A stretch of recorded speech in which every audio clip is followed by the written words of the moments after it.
G'day, and welcome to the AOS Coach sneak peek into the 2023 Seraphon Battletome. In this video, with my Hand of Glory and Vast Intellect, I will manifest your Allegiance abilities, enhancements, key war scroll changes, the Battalion, and your new points. This book has introduced 6 new units, but it also has retired 8 units, and I will highlight all of this throughout the video. Now, Games Workshop did send me a copy of this Battletome in advance at no cost, however, we'll have no editorial involvement in the video. And as always, you will find a book that is full of art, narrative gems, Path to Glory, as well as that unique code to unlock your rules in the AOS app. If you're new to Seraphon or you just need a reminder, Seraphon armies are split up into 2 key build types. The Starborne Seraphon are creatures who reside in their cosmic vessels in Azyr, often appearing to be creatures of pure energy to the people of the realms, teleporting into battle from their ships seemingly from the will of their Starmasters. While the Coalesced Seraphon represent the temple fleets that have landed and settled across the mortal realms, becoming true creatures with physical presence, worshipping at their temples and using their technology in the name of the Great Plan. Now, when you're building your Seraphon army, you must choose between Starborne or Coalesced. With that choice, your units will either gain the Starborne or the Coalesced keyword, unless they already have it on their war scrolls, for example, your unique units.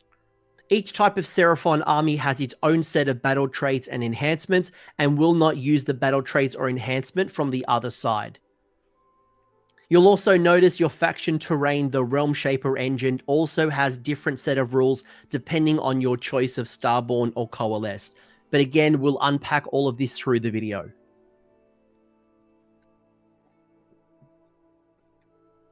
Starting at the Starborne style Seraphon coming from their cosmic vessels in Azyr, you still have 2 sub-factions to help you customize your force even further, with the Dracothion's Tail and the Fangs of Sotek.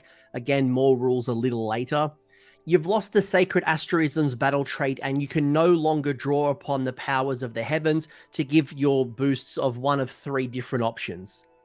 You've also lost the Unfeeling battle trait that would make all of your Starborne Seraphon a bravery of 10, which is obviously going to be a big hit for those lower bravery units like Skinks, or heroic recovery on a hero like your Carnosaur. Lords of Space and Time was a name for an old battle trait that has been renamed as the label for a set of new heroic actions that can be only used by your Starborne Slann. Contemplations of the Ancient Ones: pick 1 friendly Starborne Slann, replace 1 spell that they know from the Law of the Celestial Domination with another spell from this table. Your spell laws are split between your Coalesced and your Starborne. This used to be a battle trait, now it's going to cost you a heroic action. The other is Spatial Translocation. Pick 1 friendly Starborne Slann, and then pick 1 other friendly Starborne unit that's wholly within 12 inches of them. Remove that other Starborne unit from the battlefield and set it up again on the battlefield more than 9 inches from all enemy units. That unit cannot move in the following movement phase. Now, this used to be the old rule for Lords of Space and Time. Now, again, it's costing you a heroic action. Cosmic Power is a modified version of the old Celestial Congregation. If you have a Starborne army, the following are considered to be cosmic nodes: friendly Starborne Wizard units, friendly Starborne Astrolith Bearer units, and friendly Starborne Realmshaper engine faction terrain features. Now, during the battle, you will receive Cosmic Power Points, now known as CPPs, to spend on abilities and summon units in the battlefield. You'll begin the battle with 0 Cosmic Power Points, and at the start of your hero phase, you will receive 1 Cosmic Power Point for each friendly Starborne Wizard or friendly Starborne Astrolith Bearer on the battlefield. In addition, you will receive 1 Cosmic Power Point each time a friendly Starborne Wizard successfully casts a spell that is not unbound, successfully unbinds a spell, or successfully dispels an endless spell.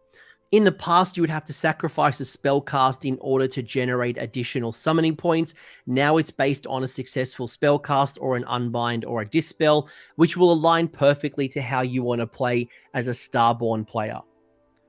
Your points appear to be opening up as well because they are now being generated by your Starborne wizards rather than the old specific units like the Slann and the Starseer. So it does bring in the Skink Star Priest into the play, although you're now no longer generating D3 if you sacrifice a spell. It's now just going to be 1 additional for each successful cast, as well as obviously what's on the battlefield. Now that you've started generating your CPPs, you'll want to spend them. Now, there are 2 ways that you can spend your cosmic power points. In your hero phase, you can spend your cosmic power points on one of 3 abilities. Now, you can only use the ability if you have enough cosmic power points to do so, and the same ability cannot be used more than once each phase. Azure Light, you must spend 5 cosmic power points to use this ability. You can return D3 slain models to each friendly Starborne unit with a wounds characteristic of 1 or 2 that is wholly within 12 inches of any friendly cosmic nodes. Roll separately for each unit. Protection of the Old Ones will cost you 10 CPPs, and until the start of your next hero phase, friendly units affected by the Reviving Energies ability will have a ward of 5+ instead of 6+. Cleanse the Realm, you must spend 15 cosmic power points to use this ability. Roll a dice for each enemy unit within 12 inches of any friendly cosmic nodes. On a 2+, that unit suffers a number of mortal wounds equal to the roll. This is a whole new way of using your cosmic points, and you might have noticed a very similar method in the Heed Knights of Slaanesh or the Blades of Khorne, where you either can summon or you can use a bunch of abilities. And this is going to be great for people who don't want to have a deep summoning pool and have to bring a whole bunch of extra models to the table. It's up to you. All 3 of these options will have their place on the battlefield, but if you're anything like me, you'll want to do some serious damage through cleansing the realms, but you're likely going to trigger that only once or twice during the game at best, depending on if you're tapping into your summoning pool. And for anyone who is worried about their summoning pool, you can still summon Seraphon units. At the end of your movement phase, you can spend your cosmic power points to summon 1 unit from the list below and add it to your army. Each unit's going to cost you a bunch of summoning points, obviously against the list, and you can only summon units if you have enough cosmic power points to do so. When you set up units on the battlefield, they must be more than 9 inches from all enemy units and wholly within 12 inches of a friendly cosmic node. So what can I summon? Well, your Engine of the Gods will cost you 30 points, 1 Stegodon will cost you 28, 1 Bastiladon will cost you 24, 3 of the new Aggradon Lancers, as well as 10 Saurus Guard will each cost you 22 points. 10 Saurus Warriors will cost you 20 points. 3 of your Kroxigor Warspawned or your Kroxigor will cost you 18.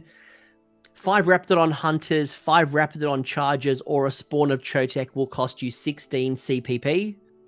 5 Hunters of Hoachi with Dart Pipes or 3 Pterodon Riders will cost you 12. 3 Ripidactyl Riders or 5 Hunters of Hoachi with the Starstone Bolus are going to cost you 10. And 3 Terror Wings or 10 Skinks will cost you 8 CPPs. If you like summoning on units like in the old book, it's good news because it's still here. The points are close to what they used to be. Summoning on extra units is obviously great and a very powerful utility feature to have in your army to be able to match your opponent and bring on what you need, whether it is summoning on extra bodies to control an objective, to bring on more offense to deal with your opponent, or bring on something that'll help you score your battle tactic. There are 7 Starborne command traits to choose from between your Slann and your Skink generals. Starmaster Disciples are for your Slann generals only, and there are 4 options for you. Arcane Might, this general can control up to 3 predatory endless spells per hero phase. In addition, when this general casts a spell that summons an endless spell, the range of that spell is doubled. Higher State of Consciousness, ignore modifiers both positive and negative to save rolls for attacks that target this general. Lord of Celestial Resonance, each time this general successfully casts a spell that is not unbound, successfully unbinds a spell, or successfully dispels an endless spell, you'll receive 2 cosmic power points instead of 1. Then with Vast Intellect, this general knows 2 extra spells from the Law of Celestial Domination. while the Celestial Attendants are for your skink generals only. Masters of the Star rituals are for your wizards only. This general knows all of the spells from the Law of the Celestial Manipulation in addition to any other spells that they know. Nimble War Leader roll 2d6 instead of d6 when making a run roll for friendly skink units while they're wholly within 18 inches of this general. Then Shrewd Strategist, once per battle at the start of your opponent's combat phase, you can pick one friendly Seraphon unit wholly within 18 inches of the general. If that unit is within 12 inches of any enemy units but more than 3 inches from all enemy units, it can immediately make a charge.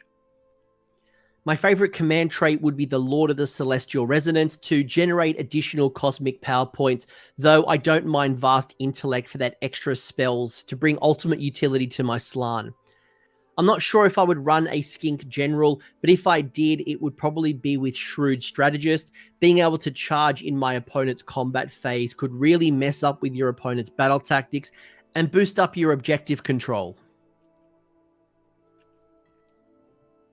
There are 7 Starborne Artefacts, again split between your Slann and your skinks. There are 4 Treasures of the Old Ones, which are for your Slann heroes only. Relocation Orb once per battle at the end of a phase. If the bearer has any wounds allocated to them in that phase, you can remove the bearer from the battlefield and set it up again anywhere wholly within 12 inches of a friendly cosmic node and more than 9 inches from all enemy units. Prism of Amuntok, once per battle at the start of a phase, pick one enemy unit within 12 inches of the bearer and roll a dice. On a 1, nothing happens. On a 2+, that enemy unit suffers a number of mortal wounds equal to that roll.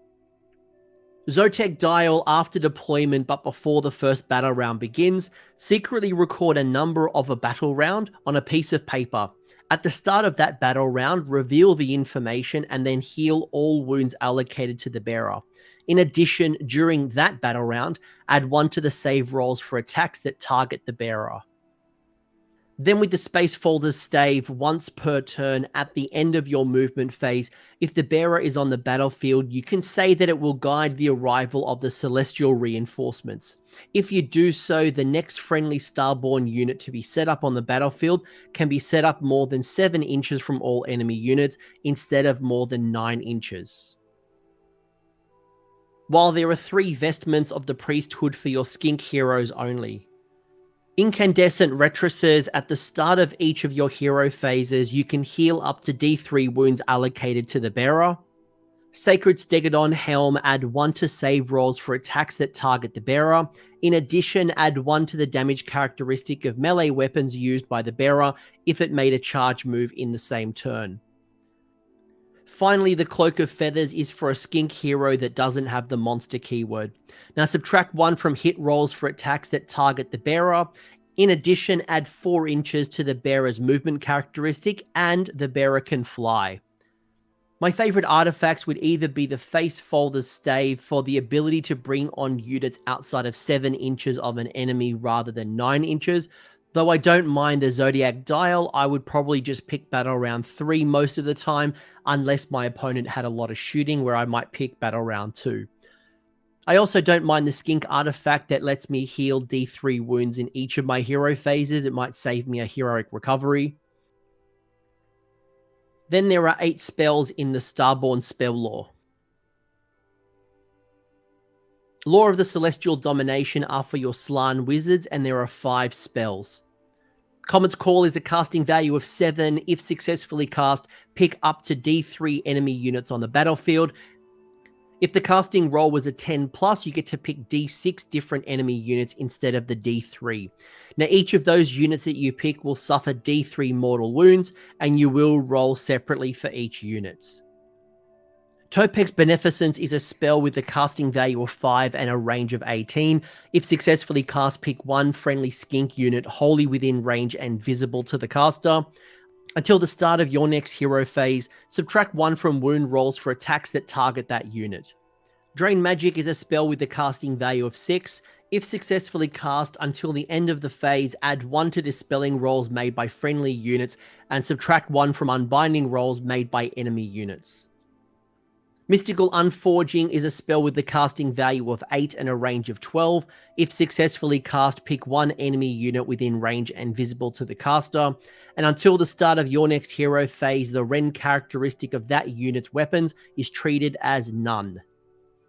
Finally, for your Slanns, you have the Stellar Tempest. It's a spell with a casting value of 8 and a range of 24. If successfully cast, pick one enemy unit within range and visible to the caster. Roll a number of dice equal to the number of models in that unit. For each 5+, that unit suffers one mortal wound. Then for your Skink Wizards, you have the Law of the Celestial Manipulation. Cosmic Crush is a spell that has a casting value of 7 and a range of 12. If successfully cast, pick one enemy unit within range and visible to the caster. Roll a number of dice equal to the number of models in that unit. For each roll that equals or exceeds that unit's save characteristic, that unit suffers one mortal wound. Celestial Harmony is a spell with a casting value of 5 and a range of 18. If successfully cast, pick one friendly Seraphon unit that's wholly within range and visible to the caster. If the casting roll was a 10+, pick all friendly Seraphon units that are wholly within range and visible to the caster instead of one. Until your next hero phase, the units picked have a bravery characteristic of 10. Finally, the Speed of Huanchi is a spell with the casting value of 6 and a range of 18. If successfully cast, pick one friendly Kroxigor or Skink unit that is not a monster and that is wholly within range and visible to the caster. That unit can make a normal move. My favorite spells will be Comet's Call because, spoiler alert, the Slann Starmaster has lost this spell off its warscroll. I like the Mystical Unforging because the target enemy unit is going to bring down that rend characteristic to nothing. Cosmic Crush is going to be a great way to kill a bunch of hordes, as well as the Speed of Huachi is probably going to be an auto-include for me if I was building around Kroxigors in any variety, because I want to get them into combat sooner, especially in a Starborne list. Finally, for your Starborne, you do have your two sub-faction choices, as well as the Starborne Realmshaper engine. This is different to the coalesced version of the Realmshaper engine. If you choose Dracothion's Tail as your sub-faction, during deployment, instead of setting up a Dracothion Tail unit on the battlefield, you can place it to one side and say that it is set up in the temple ship as a reserve unit. You can set up one unit on the temple ship for each Dracothion Tail unit that you have set up on the battlefield. At the end of your movement phase, you can set up one or more of those reserve units from the temple ship to be on the battlefield, wholly within 12 inches of a friendly cosmic node and more than 9 inches from all enemy units. The other choice is in your Fangs of Sotek.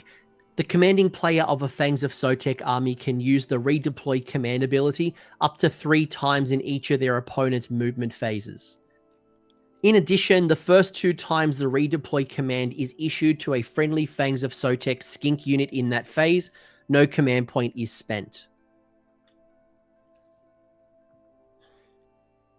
Next up is the Starborne Realmshaper engine, and this is only for Starborne armies. The Coalesced side has its own version of the Realmshaper engine. The setup looks pretty consistent to what it used to be. I will call out that it used to be a defensible piece. So you used to be able to garrison up to 15 models in the Realmshaper engine. You can no longer do this. It is now impassable. So models cannot land on this terrain feature. They can fly over it. They just can't land on it. But the power that you want to be looking into is Power Unleashed. It has tweaked a little bit, but I'll just read out the new rules. If there are any friendly Seraphon wizards within 3 inches of the terrain feature, you can pick one other terrain feature on the battlefield and roll the dice for each enemy unit within 3 inches of that terrain feature. You get to add 2 to that roll if the terrain feature is within 18 inches of this terrain feature. You subtract 2 from the roll if the terrain feature is more than 36 inches from your Realmshaper engine. And on a 4+, the enemy unit is going to suffer D3 mortal wounds. So mostly the wording here is the same, except it used to be triggered off being garrisoned. Now you've just got to have a Seraphon wizard within 3 inches because we know you can't garrison in this anymore. Now to your Coalesced style Seraphon, and you do have a set of battle traits that are different to the Starborne.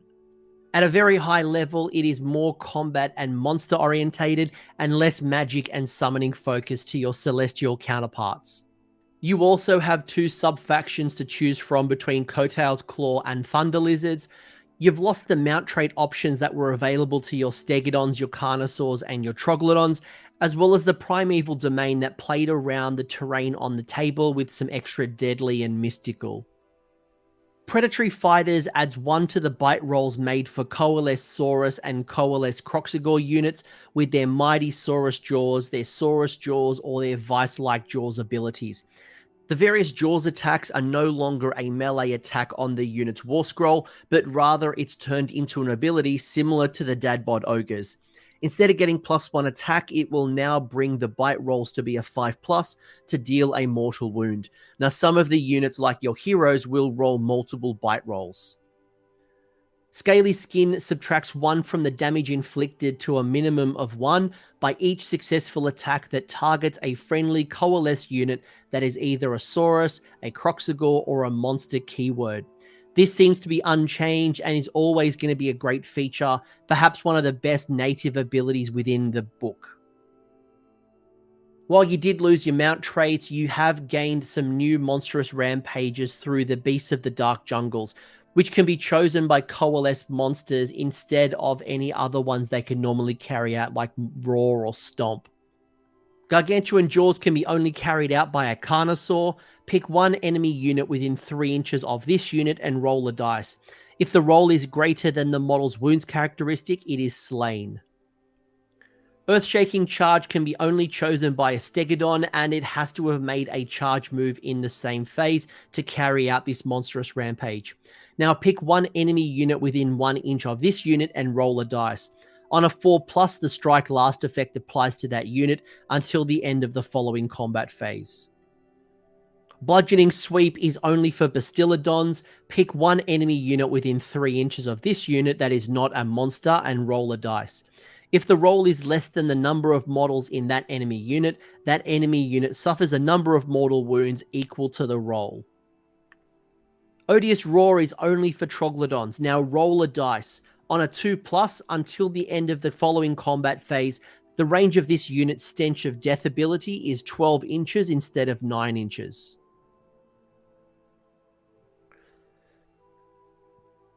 There are 7 Coalesced command traits to choose from, but unlike your Starborne counterparts, they are split between your Slann and your Saurus generals. Lord of the Temple Cities are for your Slann general, and there are 4 different options.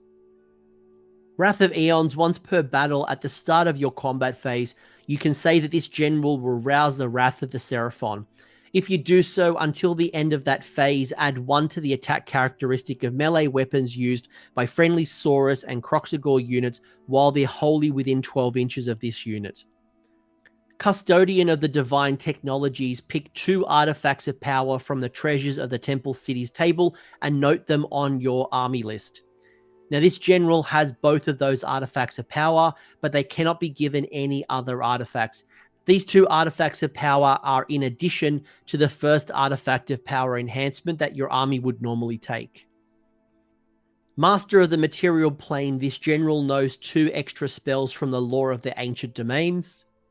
And then Dominating Mind, once per turn at the start of your hero phase, you can pick 1 friendly Coalesced monster unit on the battlefield and say that it will have its mind dominated by the general.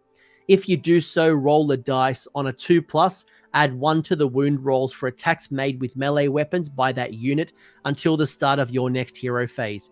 If the unit is picked to have its mind dominated has a mount, the command trait only affects the unit's mount, not the rider.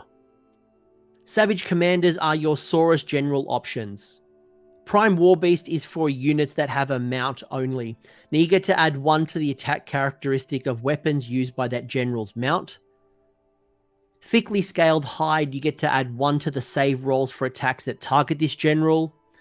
And then Vengeful Defender, at the start of your hero phase, if this general is wholly within your territory, you can pick this general and up to 2 other friendly Saurus or Kroxigor units wholly within 12 inches of this general to make a normal move. My favorite command traits would be the Wrath of Eons or the Dominating Mind.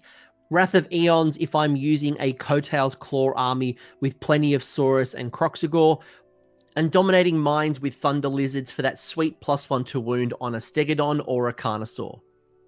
I don't mind Vengeful Defender if you're not taking a Slann General and you prefer to take a Saurus one to get those early game movement for your Kroxigor or your Saurus units. There are 7 artifacts for your Coalesced, again split between your Slann and your Saurus heroes. Treasures of the Temple Cities are for your Slann heroes. Throne of the Lost Gods adds 4 inches to the bearer's movement characteristic and adds 1 to the bearer's wounds characteristic. With Crystalline Skull, the bearer starts with a power reserve of 0. Each time the bearer successfully casts a spell that is not unbound, increase the bearer's power reserve by 1. Once per battle in your hero phase, you can say that the bearer will shatter the Crystalline Skull. If you do so, pick 1 enemy unit within 12 inches of the bearer and roll a dice equal to the number of power reserve. For each 3+, that unit suffers 1 mortal wound. Ixi Grubs, at the start of each hero phase, you can heal 1 wound allocated to the bearer. In addition, in your hero phase, you can reroll 1 casting roll or 1 dispelling roll for the bearer, and in the enemy hero phase, you can reroll 1 unbinding roll for the bearer. Then Koatl's Familiar, once per battle at the start of your hero phase, you can say that the bearer will be blessed by Tepok. If you do so, the bearer can attempt to cast 1 additional spell in that hero phase, and that spell can be any spell from the lore of the Ancient Domains. Relics of the Warrior are for your Saurus heroes, and there are 3 options. Sotek's Gaze, enemy models with a wounds characteristic of 1 or 2 cannot contest objectives while they're within 6 inches of the bearer. Blood Rage Pendant, add 1 to the attack characteristic of the bearer's melee weapons. If the number of wounds allocated to the bearer is equal to or greater than half the bearer's wounds characteristic, rolling up, add 2 instead. Then Blade of Realities, pick 1 of the bearer's melee weapons, improve the rend characteristic of that weapon by 1. In addition, add 1 to the damage inflicted by each successful attack made with that weapon that targets a hero. My favorite artifacts would be the Ixi Grubs for that re-rolling to casting, dispelling, and unbinding for the bearer, as well as the 1 wound heal, should you take a Slann. Sotek's Gaze is screaming out to me because it's a great objective denial artifact, although I'm the king of Smash and I would love the Blade of Realities or even the Blood Rage Pendant for some extra damage and melee offense. There are 8 spells in the Coalesced spell lore, and they are different than the Starborne ones. The Earth Trembles has a casting value of 8. If successfully cast, pick 1 of the corners of the battlefield and draw a line between that corner and the closest part of the caster's base. Now roll the dice for each enemy unit passed by that line. On a 4+, they suffer D3 mortal wounds. Empowered Celestite is a casting value of 7 and a range of 18. If successfully cast, pick 1 friendly Saurus unit wholly within range and visible to the caster. Until the start of the next hero phase, improve the rend characteristic of that unit's Celestite weapons by 1. A Celestite weapon is any weapon that has Celestite in its name. Drain Magic has a casting value of 6. If successfully cast, until the end of the phase, add 1 to dispelling rolls made by friendly units and subtract 1 from unbinding rolls made by enemy units. Itzel's Invigoration has a casting value of 6 and a range of 12. If successfully cast, pick 1 friendly monster wholly within range and visible to the caster. Until the start of your next hero phase, use the top row of that unit's damage table, regardless of how many wounds it suffered. Finally, Telepathic Summons has a casting value of 6 and a range of 9. If successfully cast, pick 1 friendly Saurus unit that is not a monster and it's visible to the caster. Now remove that unit from the battlefield and set it up again on the battlefield, wholly within range of the caster. The Lore of the Primal Jungles is for your Skink Wizards, and you've got 3 spells. The Light of Chotec is a casting value of 7 and a range of 12. If successfully cast, pick 1 friendly Seraphon model wholly within range and visible to the caster. Now roll a number of dice equal to the wounds allocated to it. For each 5+, heal 1 wound allocated to that model. Heavenly Frenzy has a casting value of 7 and a range of 18. If successfully cast, pick 1 friendly Seraphon unit wholly within range and visible to the caster. Until the end of the turn, that unit can run and still charge later in the turn. And then Tide of Serpents is a casting value of 7 and a range of 15. If successfully cast, pick 1 enemy unit within range and visible to the caster. Roll a number of dice equal to the number of models in that unit. For each 5+, that unit suffers 1 mortal wound. From this spell lore, my favorites would be the Heavenly Frenzy for the ability to run and charge for a Seraphon unit, especially a monster. Telepathic Summons to teleport a Saurus unit that is not a monster around the board. Or Empowered Celestite for the improved rend on the Saurus unit.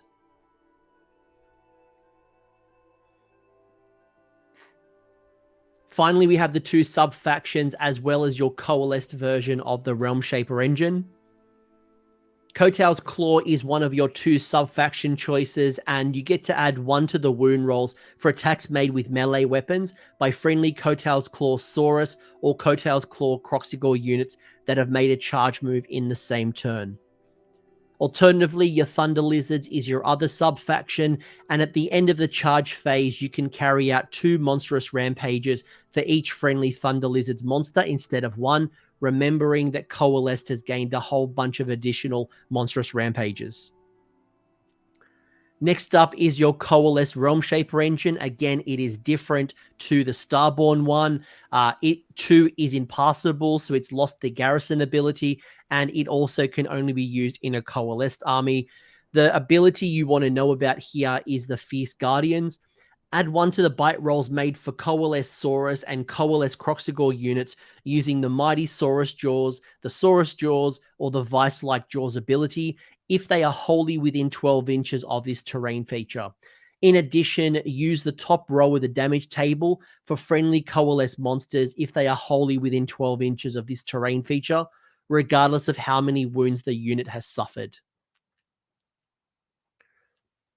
Finally, to round out your allegiance abilities before we get into the units is your grand strategies, your battle tactics, and you've gained a core battalion for match play. Your grand strategies are the Realmshaper Guardians, Repel Corruption, Continuous Expansion, and Further the Great Plan. Realmshaper Guardians, when the battle ends, you complete the grand strategy if you have a Coalesced Realmshaper engine or a Starborne Realmshaper engine on the battlefield. There are no enemy models within 12 inches of it, and it was not affected by a successful Smash to Rubble monstrous rampage. Repel Corruption, when the battle ends, you complete this grand strategy if there are no enemy units wholly within your territory. Continuous Expansion, when the battle ends, you complete this grand strategy if there is at least 1 friendly Seraphon unit wholly within each quarter of the battlefield.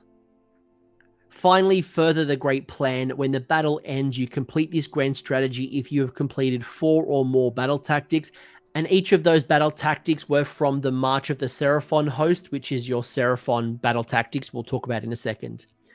If I'm picking one of these grand strategies, it's likely to be the Realmshaper Guardians if you think you can protect your Realmshaper engine. Continuous Expansion if you have plenty of troops or you can summon them on the board, or you might just go pick something from the General's Handbook.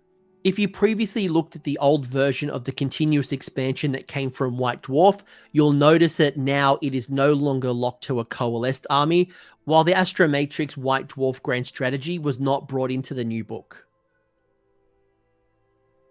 While your battle tactics are Stampede of Scales, Celestial Obliteration, Overwhelming Numbers, Apex Predatory, Cold-Blooded Resilience, and Pack Hunters. Stampede of Scales, pick 3 different friendly Seraphon monsters. You complete this tactic if each of those units runs in the following movement phase and finishes that run within 6 inches of at least one of the other units that you picked and are wholly within enemy territory. Celestial Obliteration, pick 1 enemy unit on the battlefield. You complete this tactic if that unit is destroyed this turn by mortal wounds caused by a spell or the abilities of an endless spell. Overwhelming Numbers, pick 1 objective controlled by the enemy. You complete this tactic if at the end of this turn you control that objective and all friendly units contesting it have a skink keyword. Apex Predatory, pick one enemy monster.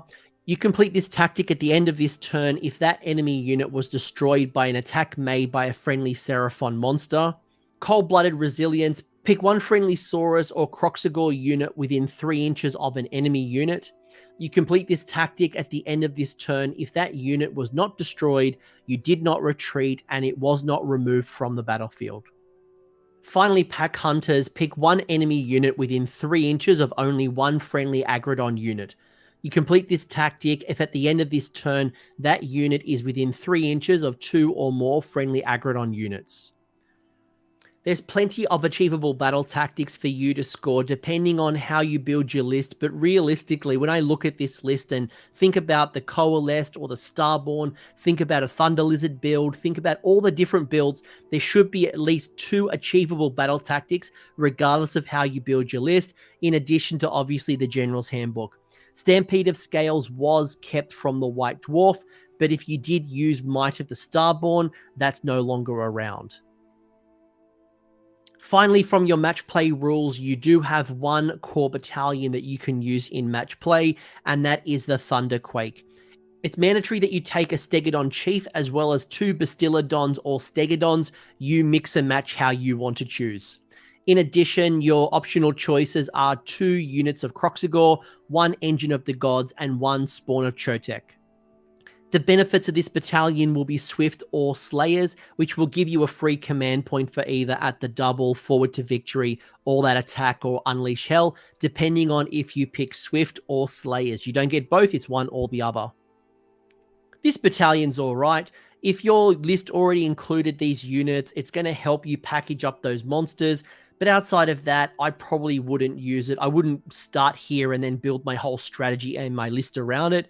But if I happen to have them, why not package them up? Because, as you probably already know, monsters are hard to fit into battalions.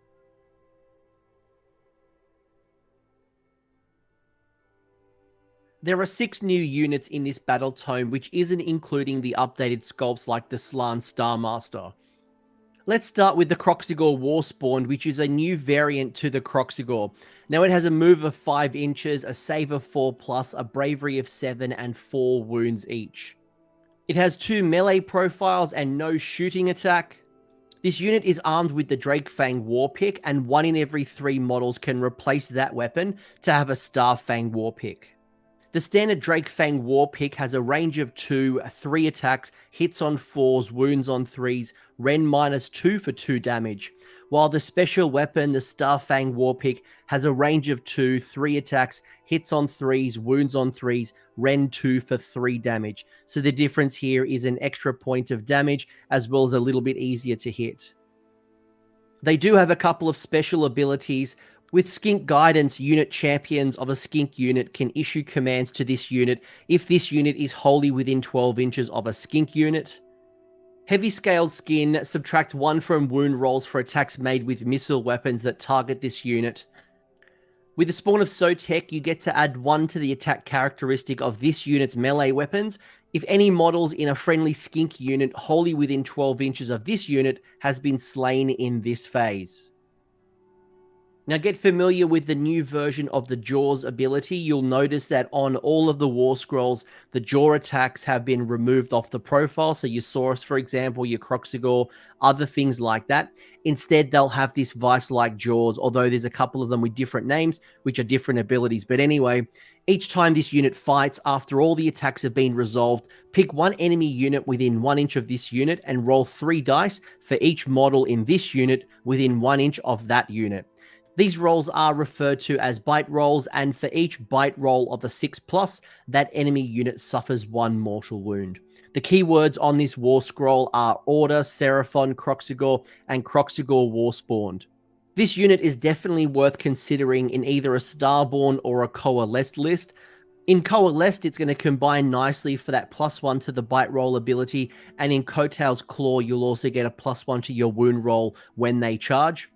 While in a Starborne army, they're likely to be that offensive hammer unit that you're going to need while combining nicely with a unit of skinks that you're probably going to take already, and you'll gain that +1 attack. Though coalesced armies aren't stopped from taking skinks, you're just more likely to take Kroxigor, Saurus, and your big dinos.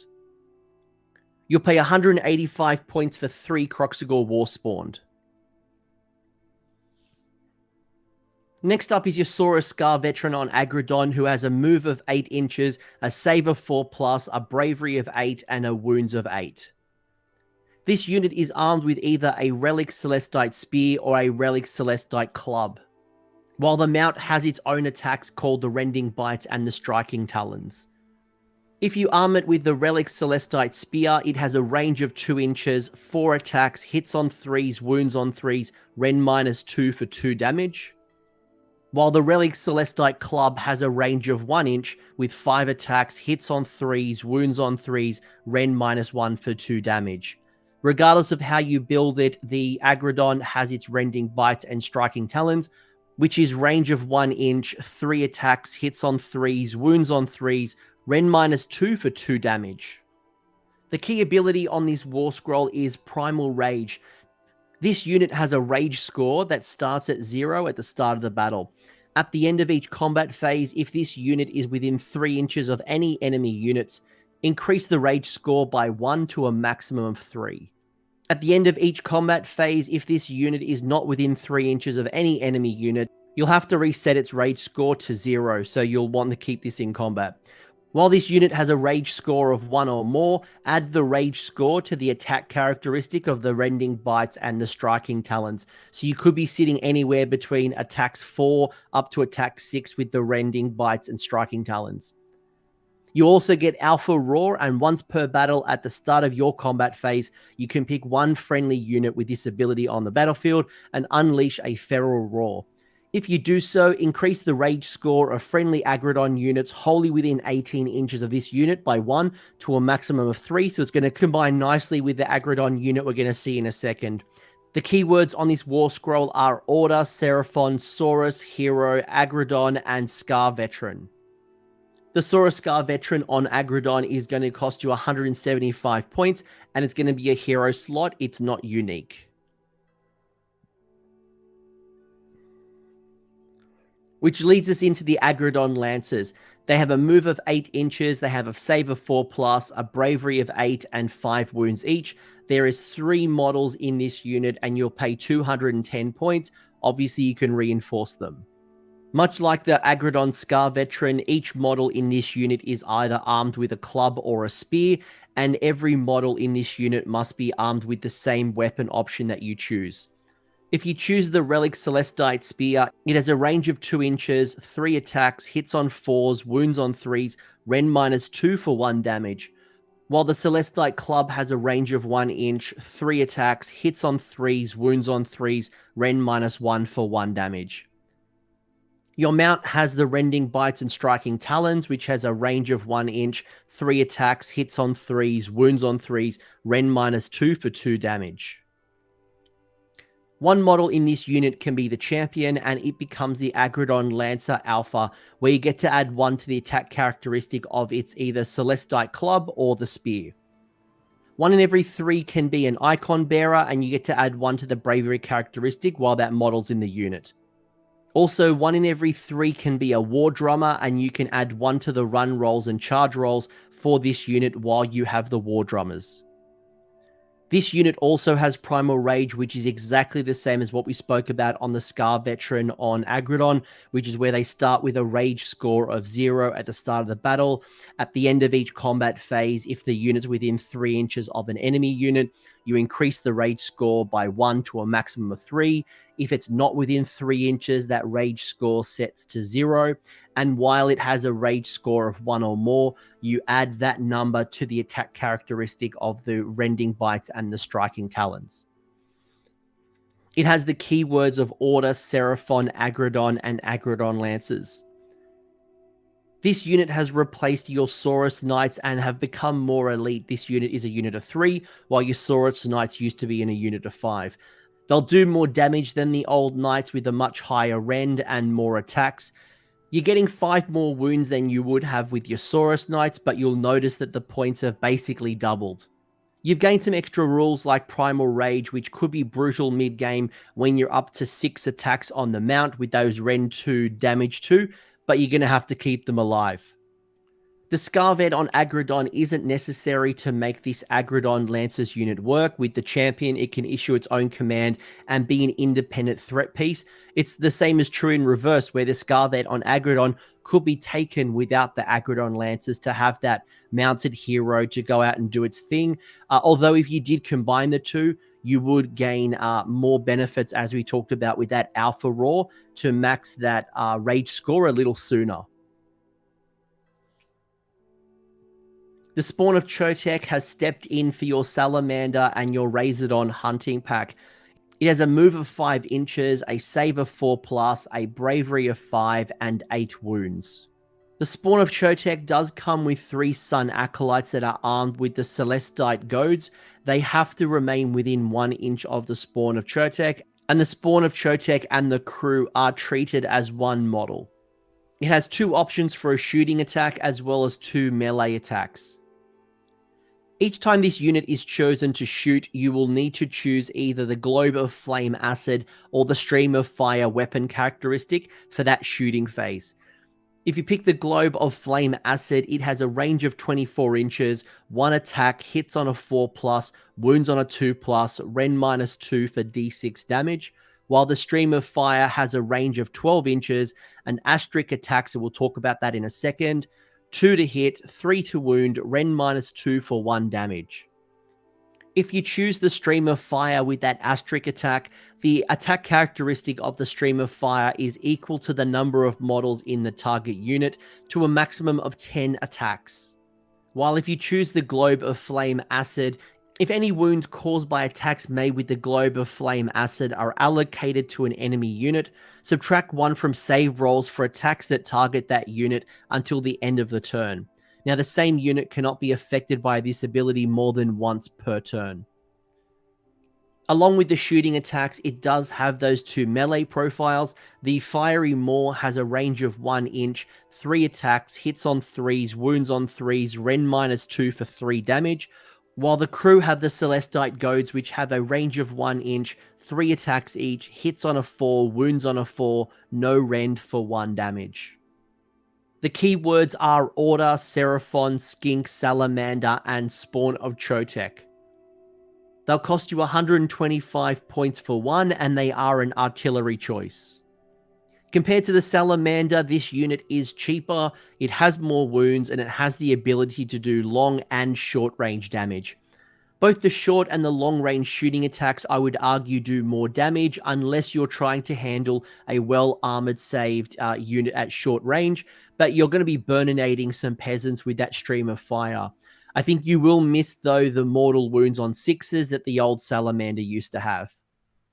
The Globe of Flame Acid is an interesting shooting attack that's going to reduce your opponent's save if you can cause a wound, which will combine nicely with a unit going in with a melee attack. For all the lore buffs out there, Chotec is the god of sun and is venerated by Skinks and Saurus as the bringer of warmth and energy. There are 2 variants of the Raptadon, and we'll start off with the Raptadon Hunters. They have a move of 12 inch, a save of 5+, a bravery of 5, and 2 wounds each. Each model in the Raptadon Hunters unit is armed with a Starstone Atlantal and a Moonstone Club, while the Raptadons are armed with the Serrated Fangs. The Starstone Atlantal is a range of 12 inch shooting attack. It has 2 attacks each, hits on a 4, wounds on a 4, Ren -2 for 1 damage, while the Moonstone Club is a melee attack with a range of 1 inch, 2 attacks each, hits on a 4, wounds on a 4, no rend for 1 damage, while the Mount's Serrated Fangs have a range of 1 inch, 3 attacks each, hits on a 3+, wounds on a 3+, Ren -1 for 1 damage. One model in this unit can be a champion called the Raptadon Hunter Alpha, and you get to add 1 to the attack characteristic of that Starstone Atlantal. 1 in every 5 models in this unit can be an icon bearer, and you get to add 1 to the bravery characteristic if this unit includes an icon bearer. You also get a musician, you get 1 in every 5 can have that hornblower, and you get to add 1 to run rolls and charge rolls if this unit includes any hornblowers. The Raptadon special ability is Deadly Cohesion, and at the end of your charge phase, if this unit is more than 3 inches from all enemy units and within 12 inches of any friendly Raptadon Chargers units that made a charge move in the same phase, this unit can shoot.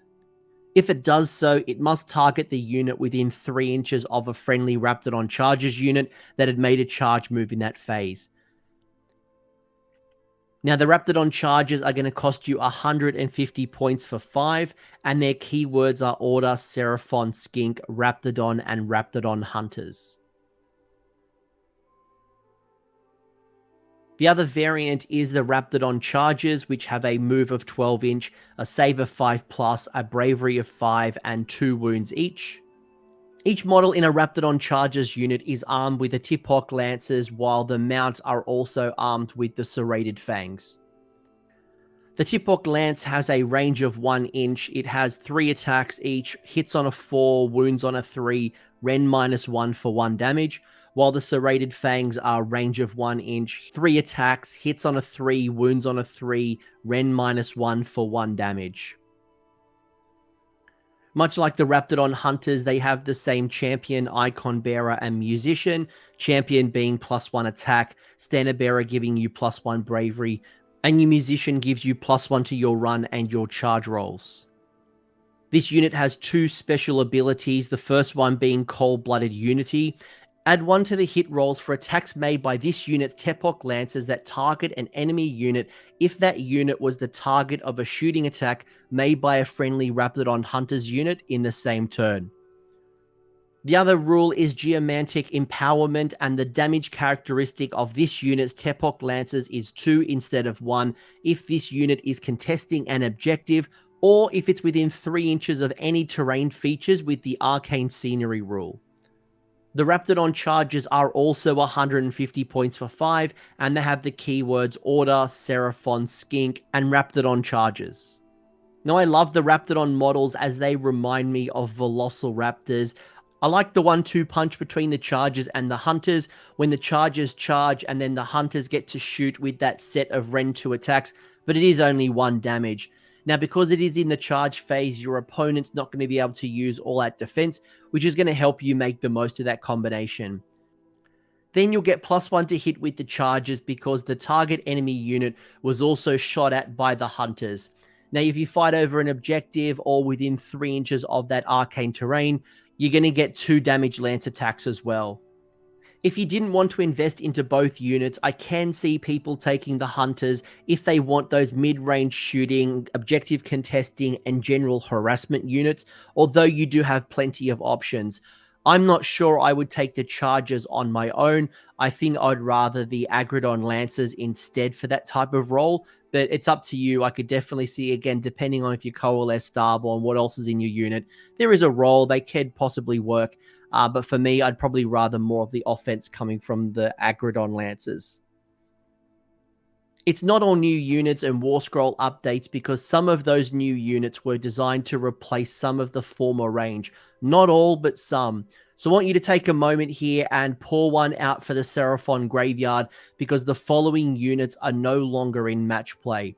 Your Saurus Eternity Wardens, your Saurus Scar Veteran on Cold One, your Saurus Sunblood, the Skink Priest, the Saurus Knights, the Chameleon Skinks, the Raptadon Hunting Pack, and your Salamander Hunting Packs. Now, could you use that Salamander as the spawn of Chotec? Probably, as long as it was on the right base, and if you were attending a tournament setting, it would be up to the discretion of the tournament organizers to reach out and have a conversation with them. Now let's look at all the juicy warscroll updates, starting with Lord Kroak. There's been a change in the Azerite Force Barrier. The attack characteristic of this unit's Azerite Force Barrier cannot be modified. Each time this unit attacks with its Azerite Force Barrier, roll 1 dice for each enemy model within range, and roll 5 dice instead of 1 for each enemy monster within range. On a 5+, that model suffers 1 mortal wound, which is an improvement because the old War Scroll used to make you do a hit roll, a wound roll, a save roll. It was Ren -1 for 1 damage. Its wizard rule has changed, and while Lord Kroak is still a 4 cast and 4 unbind wizard, if Kroak is in a Starborne army, it will know the law of the celestial domination, and if it's in a coalesced army, it's going to know the law of the ancient domains. There's been a change to Celestial Deliverance. It's a casting value of 7 and a range of 12. This unit can attempt to cast this spell multiple times in your hero phase. Each time this spell is successfully cast, pick up to 3 different units within range and visible to the caster. Each of those units suffer D3 mortal wounds. The old Celestial Deliverance used to allow you to cast it up to 3 times, but now you're going to be able to cast it 4 times. The other change here is that in the old War Scroll, it used to get harder each time you would cast it. The range seems to have been slightly extended, and you also don't need to roll that 2+ to actually deal the mortal wounds. It lost Supreme Gift from the Heavens, which was a +1 to save and fly command ability. It lost Comet's Call, but if you are in a Starborne army, you're going to know it anyway, just not in a coalesced, or if you bring Lord Kroak as an ally. Spoiler, the points have gone down. You could ally Lord Kroak now if you wanted to. It's gained a rule called the Golden Death Mask, and at the start of the combat phase, you can pick 1 enemy unit within 12 inches of this unit and visible to it, and roll 2d6. If the roll is equal to or greater than that unit's bravery characteristic, the Strike Last effect applies to that unit until the end of that phase. It's also gained the War Master trait when it's in a Seraphon army. The Slann Starmaster has gained 2 extra wounds, so it's now a wounds characteristic of 9. There's been a change in Azure Lightning, which is now a 3+ to hit. It used to be a 4+. There's been a change to Gift from the Heavens. You can use this command ability in your hero phase. The command can only be issued by this unit, and the unit that receives the command must be a friendly Seraphon unit.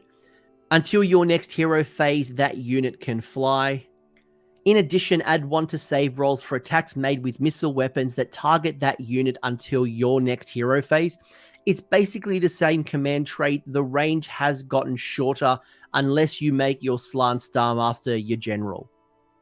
It's lost Comet's Call off the War Scroll. You have gained Celestial Equilibrium, which is a spell with a casting value of 6. If successfully cast, until the end of that phase, add 1 to casting rolls for friendly wizards other than the caster. You've also gained another spell called Shield of the Old Ones. It's a spell with a casting value of 7, and if successfully cast, the caster has a ward of 4+ against mortal wounds until your next hero phase. The Saurus Oldblood on Carnosaur has gained 3 wounds and now has a wound characteristic of 15. The Sunbolt Gauntlet is now a 3+ to wound. It used to be a 4+. The Sunstone Spear is now a Relic Celestite weapon with a range of 2 inches, 5 attacks, hits on a 3+, wounds on a 3+, Ren -1 for 2 damage. It has gained 2 attacks there, but the damage has gone down from 3 to 2. The clawed floor limbs are rend -1. They used to have no rend, and the massive jaws has rend -2. It used to be rend -1, and it still does the 5 damage, so you've gained a point of rend there. The damage table has changed, and it's now 0 to 5, 6 to 8, 9 to 11, and 12+. This is a big boost when you consider that when you took 5 wounds on the old profile, you would be at the middle point of your efficiency on the damage table. Now, if you took 5 wounds, you're still at top bracket. There's a change in Blood Frenzy, and if any enemy models are slain by wounds caused by this unit's attacks, for the rest of the battle, this unit is Blood Frenzied. Add 1 to wound rolls for attacks made by this unit's mount while it is Blood Frenzied. The old rule here was that it used to be able to run and charge once it killed the unit. This is way more useful. I was excited to see Terra has changed, much like my Mega Gargants, and now enemy units cannot receive the Inspiring Presence command while they're within 3 inches of a friendly unit with this ability. It lost the Blazing Sunbolt's ability, the Cold Ferocity, the Pin Down, and the Wrath of the Seraphon. it did gain a rule called the Ancient Warlord. Now, this unit can issue the same command up to 2 times in the same phase. If it does so, each command must be received by a friendly Seraphon unit. No command points are spent the second time this unit issues the command in that phase. The Saurus Scarvet on Carnosaur also gained 3 wounds like the Oldblood on Carnosaur. It's now a wounds characteristic of 15. The Warblade, the War Spear, and the Great Blade profile has been merged into the Relic Celestite weapon. Range of 2 inches, 5 attacks, hits on a 3+, wounds on a 3+, rend -1 for 2 damage. The Clawed Foreclaws are rend -1 and the Massive Jaws are rend -2, same as the Oldblood on Carnosaur. Its damage table, I believe, is the same, 0 to 5, 6 to 8, 9 to 11, and 12+. Blood Frenzy has changed and is exactly the same as the Oldblood on Carnosaur. It's gained Terror, the same rule as the Saurus Oldblood on Carnosaur. It did also lose the Cold Ferocity, Pin Down, and the Saurian Savagery, but it gained a rule called Maim and Tear. At the end of the combat phase, you can pick one enemy unit within 1 inch of this unit and roll a number of dice equal to the number of wounds allocated to that enemy unit. For each 5+, that unit suffers 1 mortal wound. With the Saurus Astrolith Bearer, the Celestite War Club is now range of 2 inches, 4 attacks, damage 2. It used to be range 1, 3 attacks, and damage 1. There was a change in reviving energies. Friendly Seraphon units have a ward of 6+, while they're wholly within 12 inches of any friendly units with this ability. It's just a minor language tweak. It's the same ability, but I just wanted to call out the new wording for it. It did lose the Fearsome Jaws, but it did gain the Mighty Saurus Jaws. Each time this unit fights, after all the attacks have been resolved, pick one enemy unit within 1 inch of this unit and roll 3 dice. These dice are referred to as bite dice. For each bite roll of a 6+, that enemy unit suffers 1 mortal wound. With the Saurus Oldblood, the old weapon options are merged into the Relic Celestite weapons with a range of 2 inches, 5 attacks, hits on a 3, wounds on a 3, rend -1 for 2 damage. Now when you compare that to the old weapon options, this is just flat out better. There's been a change in the Wrath of the Seraphon. In the combat phase, if this unit issues the all-out attack command to a friendly Saurus warrior or Saurus guard unit, in addition to the effects of the command ability, you get to add 1 to wound rolls for attacks made by melee weapons by that unit until the end of the phase. This used to be a +1 to hit for Saurus units within 18 inches. Now, when it issues the all-out attack, you'll get +1 to hit and +1 to wound for your Saurus warriors or your Saurus guards. It lost the Fearsome Jaws and Cold Ferocity. It did gain Predatory Exemplar. In the combat phase, when you pick this unit to fight for the first time in that phase, you can pick one friendly Saurus Warriors or Saurus Guard unit wholly within 12 inches of this unit and that has not yet fought yet in that phase.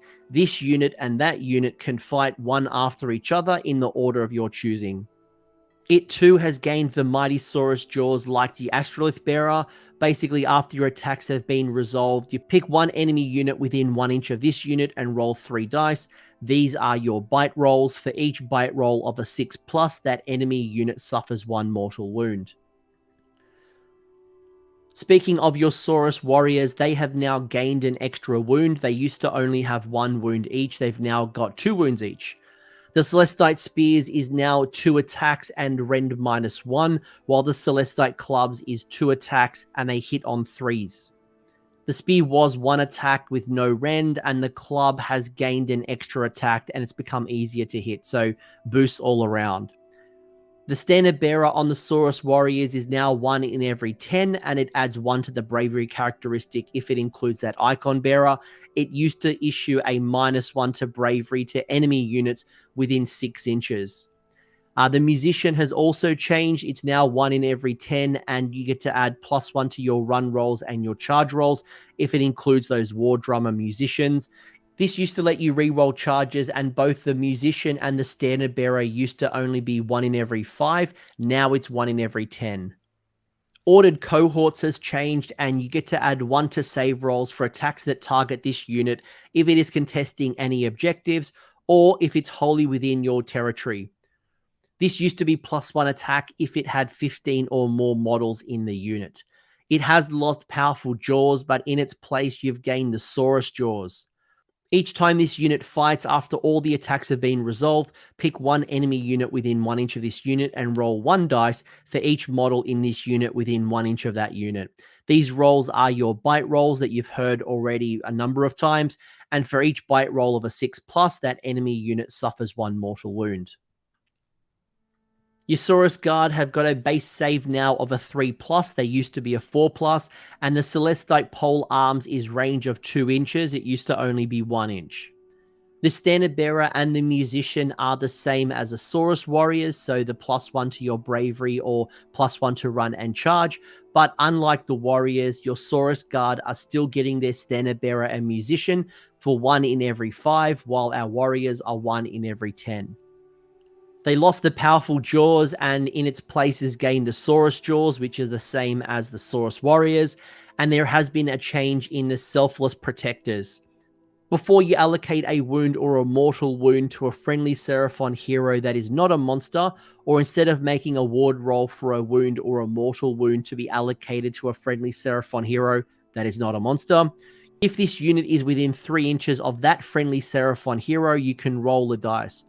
On a 1 to a 2, that wound or mortal wound is allocated to that Seraphon hero as normal, but on a 3+, that wound or mortal wound is allocated to this unit instead.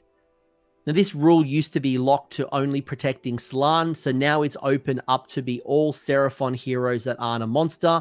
It is a little harder now to pass the wounds. It used to be a 2+ shrug, but again, you've now got more options to protect skinks and other heroes, again, that aren't monsters. In addition to your brand new Kroxigor Warspawned, you do still have your vanilla Kroxigor. The movement has changed to be a move of 5. The Moonstone Hammer is now 4 attacks, hits on 3s, and damage 3. The Moon Hammer used to have a number of attacks equal to the enemy models within 2 inches. It's become easier to hit and is going to do more damage.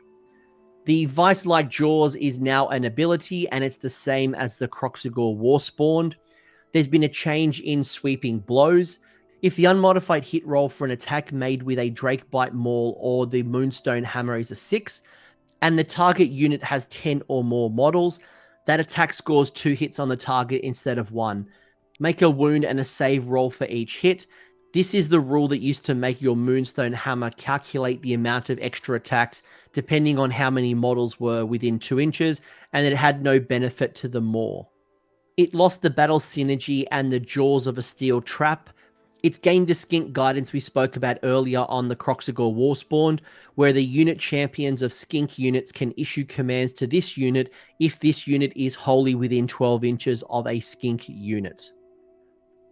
The Skink Star Priest is now a 4-up save and 6 wounds, both of those characteristics improving by 1. The Skink Starseer is now a 2 cast and 2 unbind wizard. It used to only have a single cast and a single unbind. It's lost the Astral Bolt missile profile, the Controlled Fate spell, the Cosmic Herald, and the Astromancer's staff ability, which was at 3d6 charge for a unit. It has gained Scry the Stars. Once per battle in your hero phase, you can say that this unit will scry the stars. If you do so, roll a number of dice equal to the number of the current battle round. For each 2+, you can pick one friendly Seraphon unit on the battlefield. That unit has a ward of 5+ until the start of your next hero phase. It has gained a spell called the Celestial Doom. It's a casting value of 7 and a range of 12 inches. If successfully cast, pick one enemy unit within range and visible to the caster. Until the end of your turn, ward rolls cannot be made for models in that unit. With the Skink Star Priest, the Venom Bolt missile profile and the Astral Herald ability have been removed from the profile. Everything else seems to be the same, and I didn't notice any new rules on the Skink Star Priest. The Skink Oracle on Troglodon has gained 2 extra wounds. It's now a wounds characteristic of 14. The Noxious Spittles is 3 attacks. The Venomous Jaws starts at 3+ to wound, and it's still tied to the damage table. It's Ren -1 and 3 damage. The 4 limbs is Ren -1, while the Divining Rod is a 2-inch range attack and is now hitting on 3+. If you want to know some of the changes from the old War Scrolls, the Spittles used to be D3 attacks, so your profile is now way more consistent. The Jaws and 4 limbs have gained a point of rend. The Jaws went up from damage 2 to damage 3, and the Rod has improved in both its range and to hit roll. The damage table is 0 to 5, 6 to 8, 9 to 11, and 12+, consistent with our Carnosaurs. There's been a change in regeneration. At the start of the hero phase, you can heal up to D3 wounds allocated to this unit. Now, this only used to happen in your hero phase, and you needed to roll a 2+ in order to activate the regeneration. So now you're healing in both my turn and your turn. The Troglodon also gained Terror, exactly the same as the Carnosaur, where enemy units cannot receive the Inspiring Presence command while they're within 3 inches of any friendly units with this ability. This used to be a -1 to Bravery for units within 3 inches, which I'm sure you would agree is a big boost. Venomous Spittle has changed. If the unmodified hit roll for an attack made by this unit's Noxious Spittles or Venomous Jaws is a 6, that attack causes a number of mortal wounds to the target equal to the damage characteristic, and the attack sequence ends, so don't make a wound roll or a save roll. This used to be 1 mortal wound in addition from 6s to wound. The flat Spittle attack profile now being more consistent and the hit roll getting better should trigger more mortal wounds, but they aren't in addition like they used to be. It did lose Drawn to the Screams, Oracle of the Slann, and Comet's Call. It did gain Primordial Mire. It's a spell with a casting value of 7 and a range of 12. If successfully cast, pick 1 objective or terrain feature within range and visible to the caster. Until your next hero phase, units within 3 inches of that objective or terrain feature cannot run or retreat and must halve any charge rolls. The spell has no effect to skink units or units that can fly. Speaking of your skinks, the Javelin is now 4+ to hit and 5+ to wound with a Ren -1. The Bolt Splitter is now 4+ to hit. The Moonstone Club is now 2 attacks. The Javelin hit and wound profiles just swapped, and they've gained a point of rend. The Moonstone Club has gained an extra attack, and the Bolt Splitter has gone from a 5+ to hit to a 4+ to hit. The shield has changed, and if the unit is armed with a shield bucklers, it has a save characteristic of 5+ instead of 6+. This used to be +1 to your save, so while on paper it appears to be the same result, you are getting an improvement, especially when you apply Mystic Shield, All Out Defense, cover, or you're even fighting something with no rend. It did lose Swarming Cohort, which would give you +1 attack if you had 15 or more models, but it did gain a rule called Swift and Nimble. Each time this unit runs or receives the redeploy command, when determining the distance this unit can move, you can roll 2 dice instead of 1 and pick either result. Your Pterodon Chief has gained an extra wound and is now 6 wounds.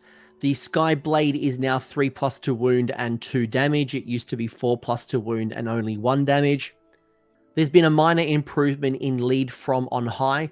You'll always be -1 to be hit by opponent's missile weapons. It used to have a condition on the old War Scroll where if your opponent could fly, it would bypass the -1 to be hit. Now, regardless fly or no fly, your Pterodon Chief is always going to be -1 to be hit by missile weapons. There's been a change in coordinated attack.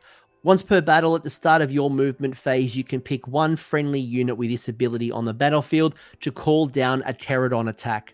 If you do so until the end of that phase, each time a friendly Pterodon unit wholly within 12 inches of that unit calls its Deadly Cargo ability, the enemy unit suffers D3 mortal wounds on a 2+ instead of a 4+. This used to be a command ability, it's now just an ability. It's the same rules though, just not costing you a CP anymore. Speaking of Deadly Cargo, the Pterodon Chief has gained the ability Deadly Cargo. Once per battle, after this unit finishes a normal move or run, you can pick 1 enemy unit and roll a dice if this unit passed across any models in that unit. On a 4+, that enemy unit suffers D3 mortal wounds. In addition, if any mortal wounds caused by this ability are allocated to that enemy unit, halve the movement characteristic of that enemy unit until your next hero phase. It's gained the same deadly cargo ability that is sitting on the Pterodon warscroll, but it's also improved because it's now got this new feature where you halve the movement characteristic if you do the mortals. With your Pterodon Riders, the Starstrike Javelins is now rend -1. The Sunleech Bolus is 4 attacks with a 4+ to wound. The Javelins never had a rend attack, so you've gained rend. And the Bolus attack characteristic used to be D6, but the wounding did get harder though. So it used to be a 3-up, now it's a 4-up. The deadly cargo that it already had, it's now improved to be the same as what I mentioned with the Pterodon Chief.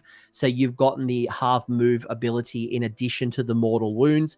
And you've also gained attack from on high, which is same as the Pterodon Chief, which is a -1 to be hit by missile weapons, regardless if you fly or you don't fly.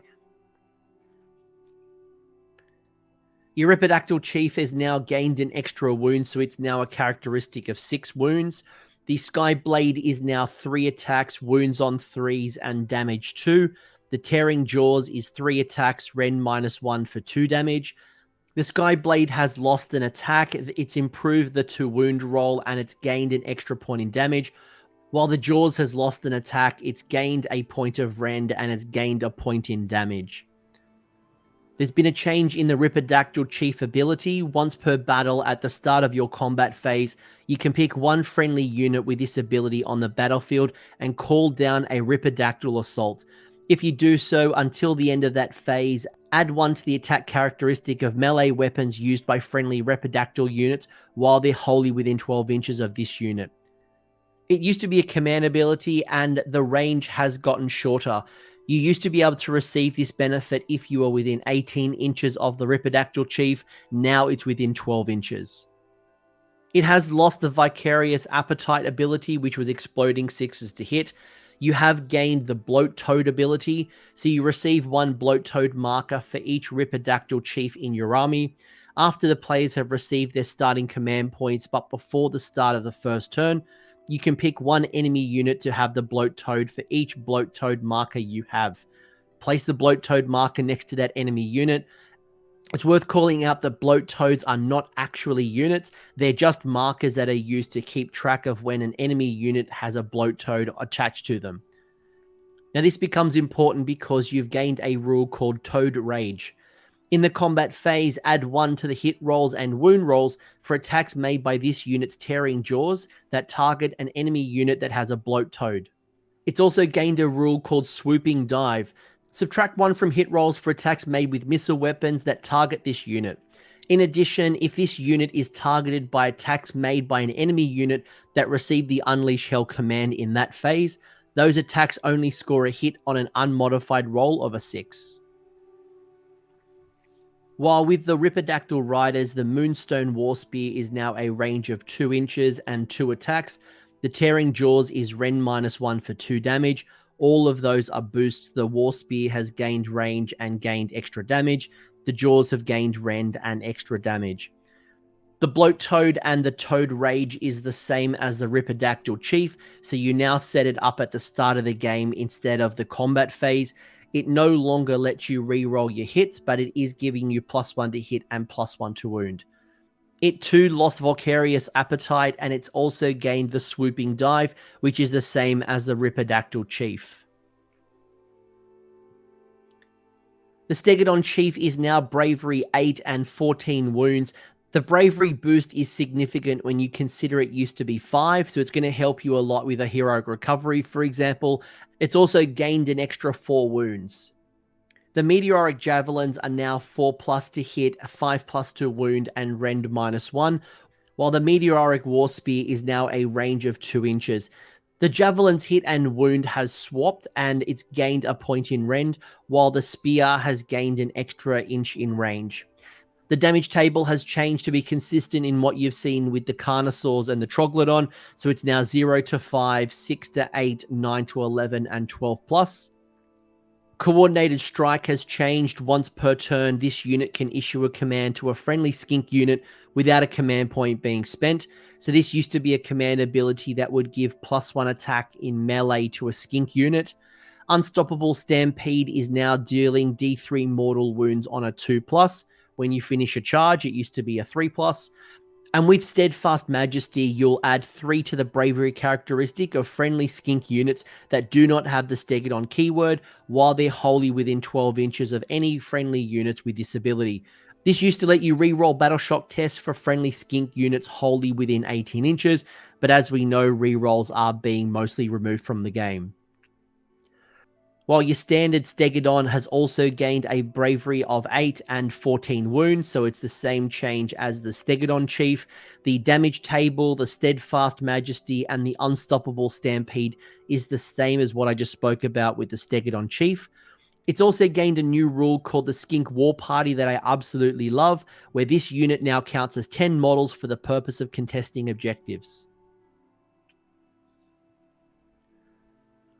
Before I get into the changes with the Battalion, I thought I'd call out an interesting thing I noticed on the War Scroll. So in the old book, there used to be 2 independent War Scrolls for the Battalion. Now there's only 1 War Scroll. So the profiles have merged. You still have the weapon loadout for the Ark of Sotek and the Solar Engines. And there's a rule on the War Scroll that says the weapon option will determine the unit's pitch battle profile. So basically, the Ark of Sotek and the Solar Engine points values are different. It's just that they now have 1 War Scroll. It's a weird one, but I guess maybe we're saving a tree by not printing an extra page on the book. Who knows? Anyway, let's look at the Battalion actual profile. Starting off with some of the big changes, the Battalion now has a save characteristic of a 2+. It also has 12 wounds and it has no damage table. So you've gained 2 extra wounds from the old War Scroll. You don't start on a 1-up save, but your profile also doesn't degrade as it takes wounds.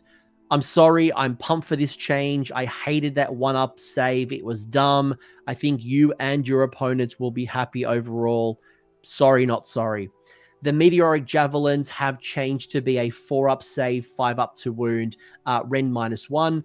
The Solar Engine is 3 attacks, hitting on 3s, Ren -3 for 3 damage. As I mentioned, this used to be tied to the damage table. It used to start at 9, hit on 4s, Ren -1 for 2 damage. So this Ren -3 is pretty insane with a solid damage characteristic to go with it. The Ark of Sotek is 20 attacks and wounds on 3+.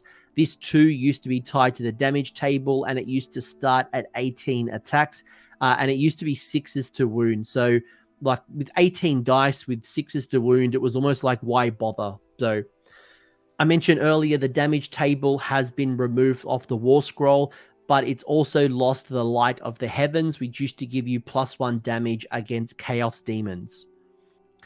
It has gained the Tide of Snakes. If the unmodified hit roll for an attack made with the Ark of Sotek is a 6, the target suffers 1 mortal wound and the attack sequence ends. Don't make a wound or a save roll.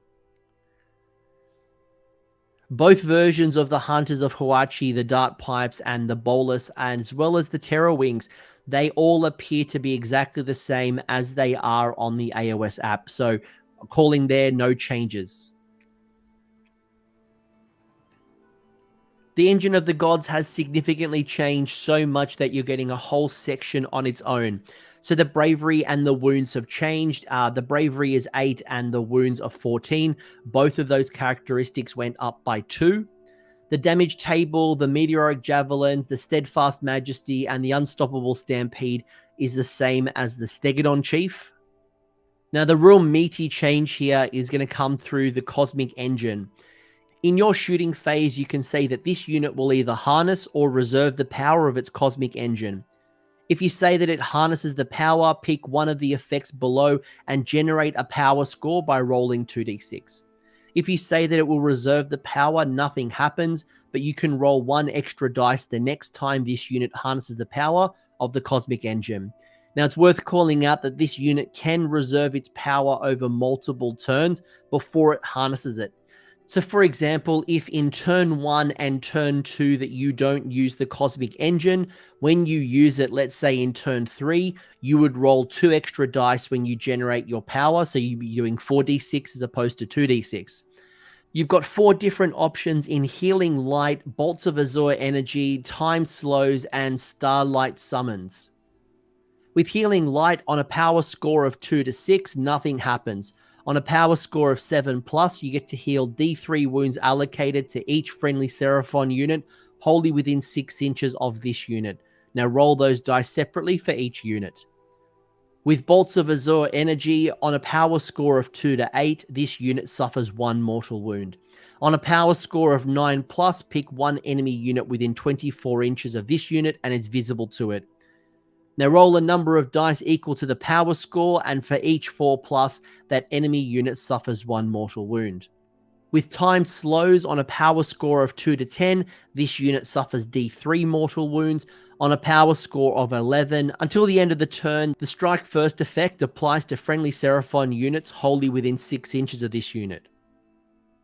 Finally, Starlight Summons, on a power score of 2 to 12, this unit suffers 3 mortal wounds. On a power score of 13+, you can summon 1 Saurus Warrior unit of 10 models or 1 Skink Cohort unit of 20 models to the battlefield and add it to your army. The summoned unit must be set up wholly within 6 inches of this unit and more than 9 inches from all enemy units. So you now get to choose your ability and roll against it rather than rolling a dice and hoping it lands on the ability that you need at the time that you need it. The Bolt of Azure can be way more potent, especially if you reserve at least 1 extra dice for that roll. Healing Light got a little shorter range from 12 inches to 6 inches, and the unit summons let you bring on a Skink or a Saurus unit. I think it only used to let you do a Saurus unit in the past. You lost the ability to re-roll charges, and you can't double the attacks if you happen to roll 18 on a 3d6, and you no longer get an extra dice if a Slann is within 12 inches of the Engine of the Gods. I love the Strike First effect, but it is a short range, which might limit, at least the way I like to play, with a bunch of dinos on their big bases, so it could be hard to fit it wholly within 6 inches. Finally, with your Starblood Stalkers Warband, Kixi-Taka has a bravery of 8 and 6 wounds. This used to only be a 6 bravery and 5 wounds. This Starbolt is now 3+ to hit and D3 damage. The Starstone Staff is range 2 inches, hits on 3s, wounds on 3s. It lost the Starstone Staff ability that used to let a Skink unit run and shoot and charge, as well as Herald of the Old Ones. But it did gain a rule called Servant of the Starmasters. Once per battle in your hero phase, you can pick 1 enemy unit within 6 inches of this unit and roll a dice. On a 2+, models in that unit cannot contest objectives until the start of the next turn. Klaq-Trok has a movement of 5 inches and 8 wounds. The Celestite War Maul is now range of 2 inches, Ren -1 for 2 damage. The Bolstering Presence is adding 3 inches to the bravery characteristic of friendly Starblood Stalker units while they're wholly within 9 inches of this unit. It lost Cold Ferocity, but it gained Savage Protector. You can reroll hit rolls and wound rolls for attacks made by this unit while it's wholly within 3 inches of Kixi-Taka. It's also gained the Mighty Saurus Jaws.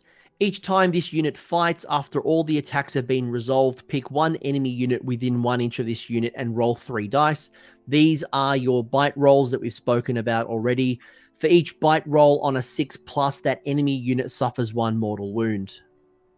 Finally, your Starblood Stalkers have a save of 5+ and 2 wounds, so both went up 1. The missile profiles have merged. The Dart Pipe is now 16-inch range, 2 attacks, hits on 3+, wounds on 3+, no Ren for 1 damage. So the Javelin and the Bolt Splitter attacks are gone, and the Dart Pipes have just become easier. The melee profiles have also merged to become Celestite weapons. Range of 1 inch, 3 attacks, hits on 3s, wounds on 3s, no Ren for 1 damage. It did lose the Chameleon ambush ability, so Kixi-Taka and Klaq-Trok would be able to ambush, as well as the Star Buckler ability has been removed from the warscroll. But it has gained a ability, basically a bodyguard ability called Sacred Duty. before you allocate a wound or mortal wound to a friendly Kixi-Taka, or instead of making a ward roll for a wound or a mortal wound that would be allocated to a friendly Kixi-Taka, if this unit is within 3 inches of a friendly Kixi-Taka, you can roll a dice. On a 1 to 2, that wound or mortal wound is allocated to Kixi-Taka as normal. On a 3+, that wound or mortal wound is allocated to this unit instead. So there are plenty of warscroll changes in this book, and it makes sense that the points will change as well. You saw some points discounts in the Terror Wings going down 5 points. The Skink Star Priest went down 10 points. The Slann Starmaster went down 15 points. The Astrolith Bearer went down 20 points, and Lord Kroak went down 55 points. But as foretold in the Great Plan, you had plenty of points that went up as well. Your Battalion with Solar Engine, the Hunters of Hawachi with Dart Pipes, and your Skinks all went up 5 points. Your Saurus Guard and your Stegodon Chief went up 10 points. Your Saurus Oldblood went up 15 points. Your Battalion with the Ark of Sotek, your Skink Oracle Troglodon, and your Pterodon Riders all went up 20 points. Kroxigors went up 25 points. Stegodons went up 30 points. Your Ripidactyl Chief, your Ripidactyl Riders, and your Pterodon Chief all went up 40 points. Your Saurus Oldblood on Carnosaur went up 45 points. Your Scarvet on Carnosaur went up 55 points. The Starblood Stalkers went up 90 points. And your Saurus Warriors went up 100 points. But no surprise, they literally doubled in their wounds. I mentioned earlier that the Chameleon Skinks, the Razordon, the Salamander Hunting Packs, the Saurus Eternity Warden, your Saurus Knights, your Saurus Sunblood, the Scarvet on Cold One, and your Skink Priests are no longer in the Battletome. Now they are considered to be out of match play. The Dreadsaurian from Forge World is nowhere to be seen, so don't ask me about the points. I have no idea. And you do have a couple of new units. You have your Aggradon Lancers coming in at 210 points. Your Kroxigor Warspawned are 185 points. Your Raptadon Chargers are 150 points. So are your Raptadon Hunters at 150 points. Your Saurus Scar Veteran on Aggradon is 175. And your Spawn of Chotec is 125. Your ally options are the same. You've still got Stormcast Eternals if you want to bring Prime Time, and you also have the Cities of Sigmar, but who knows what's coming down the line with that faction in the near future. The other thing you'll probably want to consider is your Battleline options. So your Saurus Guard, your Saurus Warriors, and your Skinks will always be Battleline regardless of the sub-faction or your general choices in Seraphon. While your Stegodons are Battleline if you choose a Thunder Lizard army, your Aggradon Lancers are Battleline if your general is a Saurus, your Kroxigor and your Kroxigor Warspawned are Battleline if you choose a Koatl's Claw army, and your Raptadon Chargers and your Raptadon Hunters will become Battleline in a Fangs of Sotek army. A bunch of these new units are now becoming Battleline options in a number of forms, but you'll also notice that Kroxigor have become Battleline options that weren't previously available to you in the old book. So great news for you list scientists out there. I can't wait to see what you do with the Kroxigor.